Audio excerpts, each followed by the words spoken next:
యూట్యూబ్లో చెప్పేది ఏది నిజమో ఏది అబద్ధం కూడా నమ్మట్లేదు ఈ మధ్యకాలంలో. రాను రాను భ్రష్టు పట్టిపోతుంది, క్వాలిటీ దిగజారిపోతుంది. హలో అండి, వెల్కమ్ టు అన్వీస్. పెద్ద పెద్ద యూట్యూబ్ ఛానల్స్ అవనివ్వండి, న్యూస్ ఛానల్స్ అవనివ్వండి, వాళ్ళే తమ్నైల్స్ దగ్గర కక్కుతు పడిపోతుంటారు. తమ్నైల్ చూపించేది ఒకటి, లోపల కంటెంట్ ఒకటి. వీళ్ళే ఇలా ఉంటే వీళ్ళని చూసి చిన్న చిన్న ఛానల్స్ అలా ఫాలో అవడంలో ఏముందిలేండి. మనం చిన్న ఛానల్స్ వాళ్ళు ఇలా తమ్నైల్ ఒకటి, లోపల కంటెంట్ ఒకటి చెప్పారనుకోండి, రిస్ట్రిక్ట్ చేసేస్తాం, రిపోర్ట్ చేసేస్తాం, వీలైతే ఛానల్ డిలీట్ చేయించేస్తాం. కానీ అది పెద్ద ఛానల్స్ వాళ్ళకి వర్తించదు. మరి ఇదేం లాజిక్ నాకు అర్థం కాదు. సో దీని గురించి ఈ వీడియో మీకు నచ్చితే లైక్ చేసి షేర్ చేయండి, ఛానల్ సబ్స్క్రైబ్ చేసుకుని అసలు మర్చిపోవద్దు. సో మీకు ఏమనిపించిందో కామెంట్ చేసి చెప్పండి. సో మీకు కంటపడిన ఆ పెద్ద యూట్యూబ్ ఛానల్స్, అంత చీప్గా బిహేవ్ చేసే యూట్యూబ్ ఛానల్స్ ఇంకా ఎక్స్ట్రా ఏమైనా ఉంటే కింద కామెంట్ చేసి చెప్పండి. అయితే ఒకనొకప్పుడు చిన్న చిన్న ఇండివిజువల్ ఛానల్స్ అన్నీ కూడా ఎలా ఉండేవంటే యూట్యూబ్లోని ఏదైనా విషయాన్ని అంటే లోపల దానికి రిలేటెడ్ కూడా ఉండేది కాదు. తమ్ము ఏదో వేసేవాడు, దానికి సంబంధం లేని విషయం, అసలు ఒక వర్డ్ కూడా కలిసేది కాదు. సంబంధం లేని విషయం ఏదో చెప్పి తమ్ము ఒకటి వేసి కానించేసేవారు. ఇంకొకటి సెలబ్రిటీస్ మీద fake news, complete fake news ఇచ్చేసి అవి తమ్సేసేసి అవి ఇంకా అసలు సంబంధం లేని, అసలు జరగదు బయట కూడా, అలాంటివి న్యూస్లన్నీ కూడా తమ్సేసి ఫేక్ న్యూస్ ఇచ్చేసి చేసేవారు. తర్వాత సెలబ్రిటీస్ బాగా పేరున్న వాళ్ళు చనిపోయారని, హఠన్ మరణం అని బాధిస్తున్నారు అనుకుంటూ ఏవో పెద్ద ఎప్పుడు చూసినా ఇవే యూట్యూబ్లో ఎక్కువ వీడియోస్ వచ్చేవి. సోషల్ మీడియాలో ఇంకొక మీడియాలో వచ్చిన అటువంటి ఆరోపణల గురించి వారికి ఫిర్యాదు చేయడం జరిగింది. వారు సానుకూలంగా స్పందించి అయితే కొంతకాలం తర్వాత ఈ సెలబ్రిటీస్ వీళ్ళందరూ కలిపి చాలా పెద్ద ఫైట్ చేశారు, కంప్లైంట్స్ చేశారు. సో మళ్ళీ వాళ్ళ రిపోర్ట్స్ కొట్టించారు ఛానల్స్ మీద, కొన్ని ఛానల్స్ని అయితే డిలీట్ చేయించేశారు. సో ఇలాంటివన్నీ చేయడం వల్ల మీరు కంపేర్ చేస్తే అంతకుముందు కన్నా ఇప్పుడు పోయింది అనే చెప్పను, కానీ తగ్గింది. అంతకుముందు కానీ ఇప్పుడు తగ్గింది. ఇప్పటికీ ఫేక్ న్యూస్లు ఉన్నాయి, ఇప్పటికీ రాంగ్ థంబ్నెయిల్స్ ఉన్నాయి, ఇప్పటికీ కూడా ఇలా సెలబ్రిటీస్ మీద రాంగ్ రూమర్స్ స్ప్రెడ్ చేస్తున్నారు. కానీ చాలా తగ్గింది, చాలా చాలా తగ్గింది.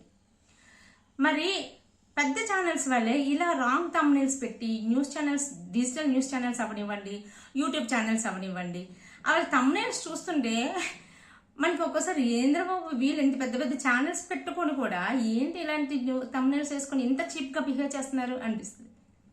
అవునా కదా?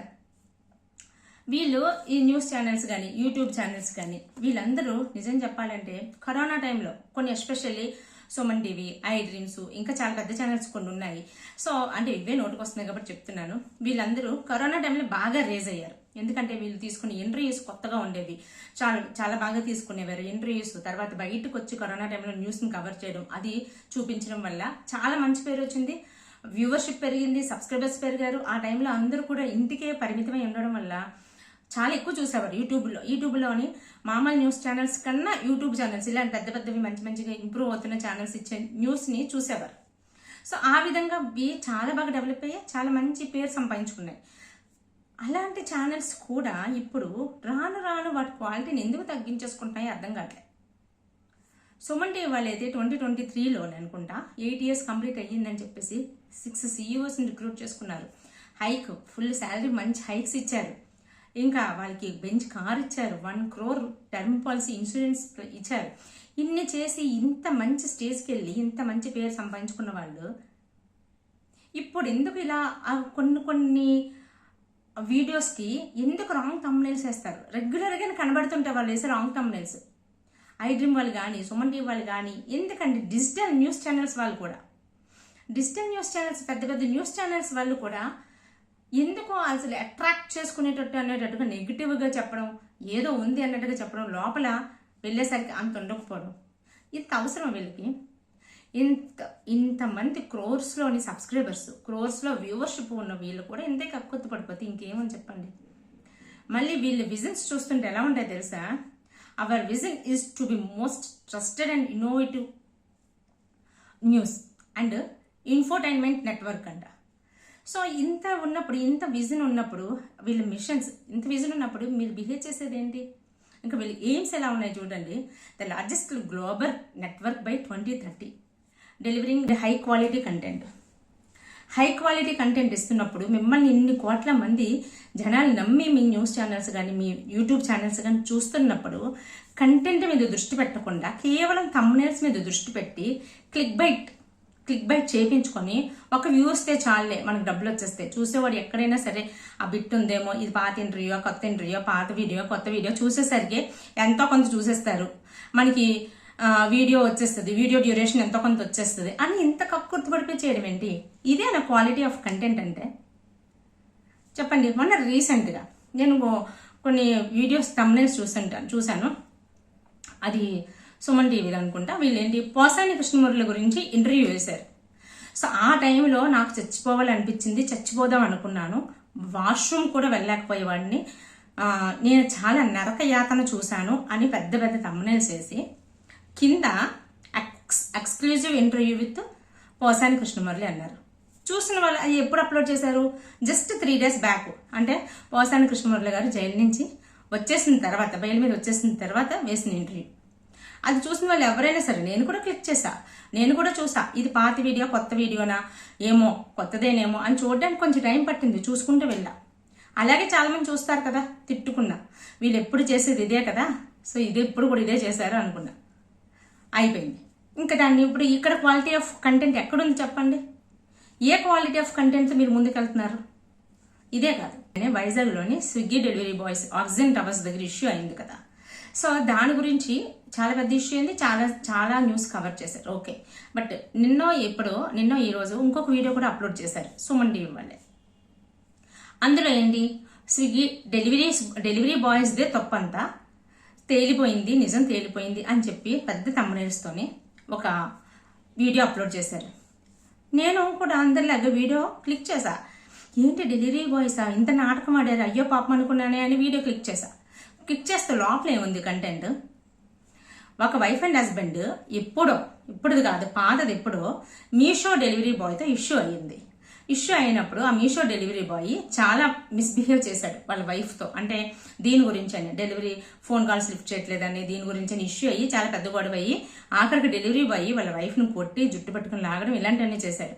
సో అప్పుడు వైఫ్ అండ్ హస్బెండ్ కలిపి వాళ్ళ మీద పోలీస్ కంప్లైంట్ చేయడం ఇలాంటి రచ్చ అయ్యింది అనమాట. సో దీనికి ఇప్పుడు ఆక్సిజన్ టవర్స్లో జరుగుతున్న దానికి లింక్ పెట్టి ఆ వీడియో అప్లోడ్ చేశారు. సో ఇప్పుడు ఇక్కడ వీళ్ళకి క్వాలిటీ కంటెంట్ ఎక్కడుంది చెప్పండి, నాకు అర్థం కావట్లే. ఒకప్పుడు ఐ డ్రీమ్స్ అంటే ఇంటర్వ్యూస్, హై క్వాలిటీ ఇంటర్వ్యూస్ ఇచ్చేవారు. అసలు హై డ్రీమ్స్ చూస్తే ఇంటర్వ్యూస్ కోసం చూసేదాన్ని. రీసెంట్గా యాంకర్ భార్గవి ఇంటర్వ్యూ ఇచ్చినప్పుడు వాళ్ళ హస్బెండ్ మిలిటరీలో జాబ్ చేస్తున్నారు అనుకుంటే, ఆర్మీ పర్సన్. ఆయన ఎక్స్పీరియన్సెస్లో వాళ్ళ కొలీగ్నో సంథింగ్ ఆయన తెలిసిన వాళ్ళని ఎవరినో చంపేసి ఇలా ముక్కలు కింద చేసి పంపిస్తే మేము చూడలేకపోయామని ఏదో ఇన్సిడెంట్ ఆయన ఎక్స్పీరియన్స్ భార్గవి గారితో చెప్తే, అదే విషయాన్ని అక్కడ ఐ డ్రీమ్లో ఉన్న యాంకర్తో చెప్పినప్పుడు, సునీత యాంకర్తో చెప్పినప్పుడు, ఆమె దానికి థంబ్నెయిల్ ఎలా వేశారు అంటే వాళ్ళ హస్బెండ్ చనిపోయినట్టు, భార్గవి గారు ఏడుస్తున్నట్టు, ఆయన ముక్కల కింద కట్ చేసి ఇచ్చినట్టు థంబ్నెయిల్ మీనింగ్ అది వచ్చేటట్టు వేశారు. భార్గవి గారు ఏం ఊరుకోలేదు, వెంటనే వీడియో చేసి అప్లోడ్ చేశారు. ఏంటండి మీరు చేస్తుంది అని చెప్పి ఆ యాంకర్ గారిని క్వశ్చన్ చేస్తూ అడిగారు. సో ఐ డ్రీమ్స్ క్వాలిటీ అంటే ఇంటర్వ్యూస్ క్వాలిటీ ఎక్కడి నుంచి ఎక్కడికి పడిపోయిందండి? అసలు మీరు జనాన్ని అట్రాక్ట్ చేసుకోవడం క్లిక్ బైట్స్ కోసం ఇలాంటి చెత్త చెదారమైన థంబ్నెయిల్స్ వేస్తూ ఉంటే మీరు అసలు మీ క్రెడిబిలిటీ ఏంటి? మీకు ఇంత వ్యూవర్షిప్ ఉండి ఇంతమంది సబ్స్క్రైబర్స్ ఉండి కూడా ఇంతలా కక్కుర్తి పడిపోయి ఏం మిస్లీడ్ చేస్తున్నారు, ఏం చూపించాలనుకుంటున్నారు? వీళ్ళనే కాదు, డిజిటల్ టాప్ న్యూస్ ఛానల్స్ వాళ్ళు కూడా తంబ్ ఒకటి, లోపల చెప్పేది ఒకటి, అట్రాక్ట్ చేసుకోవడం కోసం.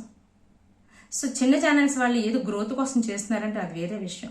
మీరు ఇలాంటి పెద్ద పెద్ద పేర్లు వచ్చేసిన తర్వాత మీరు చెప్పేవి ఏంటి అంటే ఒక జెన్యూన్ న్యూస్ చెప్తారని, జెన్యూన్ ఇంటర్వ్యూస్ ఇస్తారని, ఏదైనా సరే దేని గురించి అయినా సొసైటీలో ఒక ఇన్సిడెంట్ సిచ్యువేషన్ అయితే దాని గురించి జెన్యూన్ ఫైట్స్ చేస్తారని, అవి జెన్యూన్గా ఇస్తారని చూస్తాం. కానీ ఇలా క్లిక్ బైట్స్ కోసం క్లిక్ బైట్స్ కొట్టించి ఆ బయట చూపించిన దానికి లోపల ఎక్కడ సంబంధం లేకుండా చెప్తే ఇంకెందుకు చెప్పండి? ఎక్కడుంది క్వాలిటీ? యూట్యూబ్ ఇంత ఘోరంగా యూట్యూబ్ వీడియోస్ అన్నా సరే నమ్మకం రాను పోతుంది అనడానికి ఇదే నిదర్శనం. యూట్యూబ్లో చెప్పేది ఏది నిజమో ఏది అబద్ధం కూడా నమ్మట్లేదు ఈ మధ్యకాలంలో. రాను భ్రష్టు పట్టిపోతుంది, క్వాలిటీ దిగజారిపోతుంది. సో అదండి నాకు అనిపించింది. మీకేమనిపించిందో కామెంట్ చేసి చెప్పండి. సో మీకు కనిపించిన ఛానల్స్ ఇలాంటివి ఏమైనా ఉన్నాయా? ఉంటే కింద కామెంట్ చేసి చెప్పండి. ఈ వీడియో మీకు చూసిన తర్వాత నచ్చితే లైక్ చేసి షేర్ చేయడం అసలు మర్చిపోకండి. ఛానల్ సబ్స్క్రైబ్ చేసుకోండి ప్లీజ్. Take care, by.